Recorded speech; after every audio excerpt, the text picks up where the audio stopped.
ನಾನು ನಿನ್ನನ್ನು ಎತ್ತಿ ಹಿಡಿಯುತ್ತೇನೆ.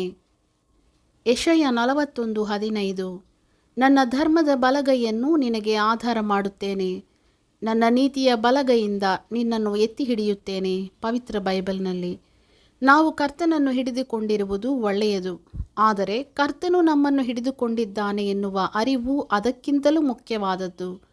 ಒಂದು ಮಗುವು ತಾಯಿಯನ್ನು ಹಿಡಿದುಕೊಂಡಿರಬಹುದು, ಆದರೆ ಅವನ ಮೇಲಿರುವ ತಾಯಿಯ ಹಿಡಿತವೇ ಅವನಲ್ಲಿ ತಾನು ಸುರಕ್ಷಿತವಾಗಿದ್ದೇನೆಂಬ ಭಾವನೆಯನ್ನು ಉಂಟುಮಾಡುತ್ತದೆ. ಪ್ರಿಯರೇ, ನೀನು ನಿನ್ನ ಪರಲೋಕದ ತಂದೆಯ ಅಕ್ಕರೆಯ ಮಗುವಾಗಿದ್ದಿ. ಆತನು ನಿನ್ನ ಕೈಯನ್ನು ಹಿಡಿದುಕೊಂಡಿದ್ದಾನೆ. ಆದುದರಿಂದ ನಿನಗೆ ಭಯಪಡುವುದಕ್ಕೆ ಯಾವ ಕಾರಣವೂ ಇಲ್ಲ. ಇದು ನಾನು ಆತನಿಗೆ ಅಂಟಿಕೊಂಡಿರುವುದಾಗಲಿ ಅಥವಾ ಹೋರಾಟದಿಂದ ಆಶೀರ್ವಾದ ಹೊಂದುವುದಾಗಲಿ ಅಲ್ಲ. ಆತನು ತನ್ನ ಕೈಯೊಳಗೆ ನನ್ನ ಕೈಯನ್ನು ತೆಗೆದುಕೊಳ್ಳುತ್ತಾನೆ ಮತ್ತು ನಾನು ಅದನ್ನು ಅಲ್ಲೇ ಇರಲು ಬಿಡುತ್ತೇನೆ. ಹಿಡಿದುಕೊಂಡಿರುವುದು ಮತ್ತು ಎತ್ತಿ ಹಿಡಿಯಲ್ಪಟ್ಟಿರುವುದು ಈ ಎರಡು ಬೇರೆ ಬೇರೆ ವಿಷಯಗಳಾಗಿವೆ. ಉದಾಹರಣೆಗೆ, ನೀನು ಒಂದು ಪುಸ್ತಕ ಅಥವಾ ಪೆನ್ಸಿಲನ್ನು ಹಿಡಿದುಕೊಳ್ಳಬಹುದು, ಆದರೆ ತಾನಾಗಿಯೇ ನಿಲ್ಲಲಿಕ್ಕೆ ಆಗದೇ ಇರುವಂಥದ್ದನ್ನು ಅಥವಾ ಬಲಹೀನವಾದದ್ದನ್ನು ನಾವು ಎತ್ತಿ ಹಿಡಿಯಬೇಕಾಗುತ್ತದೆ. ಪ್ರಿಯರೇ, ನಾವು ಬಲಹೀನರು.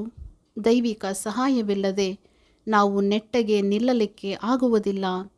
ನಾವಾಗಿಯೇ ನಿಲ್ಲಲು ಪ್ರಯತ್ನಿಸಿದರೆ ಬಿದ್ದು ಹೋಗಬಹುದು. ನಮ್ಮ ಕೃಪಾಳುವಾದ ಕರ್ತನಿಗೆ ನಮ್ಮ ಬಲಹೀನತೆ ಗೊತ್ತಿದೆ. ಆದುದರಿಂದ ಆತನು ನಮಗೆ ತನ್ನ ನೀತಿಯ ಬಲಗೈಯನ್ನು ಆಧಾರ ಮಾಡುತ್ತಾನೆ ಅಥವಾ ನಮ್ಮನ್ನು ಎತ್ತಿ ಹಿಡಿಯುತ್ತಾನೆ ಎಂದು ವಾಗ್ದಾನ ಮಾಡಿದ್ದಾನೆ. ಕರ್ತನು ತಾನೇ ನಮ್ಮನ್ನು ಎತ್ತಿ ಹಿಡಿದಿರುವುದರಿಂದ ನಮಗೆ ದೃಢವಾದ ವಿಶ್ವಾಸವುಂಟು. ಎಡವಿ ಬೀಳದಂತೆ ನಿಮ್ಮನ್ನು ಕಾಪಾಡುವುದಕ್ಕೂ ತನ್ನ ಪ್ರಭಾವದ ಸಮಕ್ಷಮದಲ್ಲಿ ನಿಮ್ಮನ್ನು ನಿರ್ದೋಷಿಗಳನ್ನಾಗಿ ಹರ್ಷದೊಡನೆ ನಿಲ್ಲಿಸುವುದಕ್ಕೂ ಶಕ್ತನಾಗಿರುವನು. ಯೂದ 24. ನಾವೆಷ್ಟು ಭಾಗ್ಯವಂತರು. ಸ್ವತಃ ನೆಟ್ಟಗೆ ನಿಲ್ಲಲಿಕ್ಕೆ ನಮಗಾಗದೇ ಇದ್ದರೂ ನಮ್ಮ ಕರ್ತನು ನಾವು ಬೀಳದಂತೆ ನಮ್ಮನ್ನು ಹಿಡಿದುಕೊಂಡಿದ್ದಾನೆ. ಆ ಮಹಿಮೆಯುಳ್ಳ ದಿನದಲ್ಲಿ ತನ್ನ ಪ್ರಭಾವದ ಸಮಕ್ಷಮದಲ್ಲಿ ನಮ್ಮನ್ನು ಹರ್ಷದೊಡನೆ ನಿಲ್ಲಿಸುವುದಕ್ಕಾಗುವಂತೆ ಆತನು ನಮ್ಮನ್ನು ಎತ್ತಿ ಹಿಡಿದಿದ್ದಾನೆ. ಆಮೇನ್.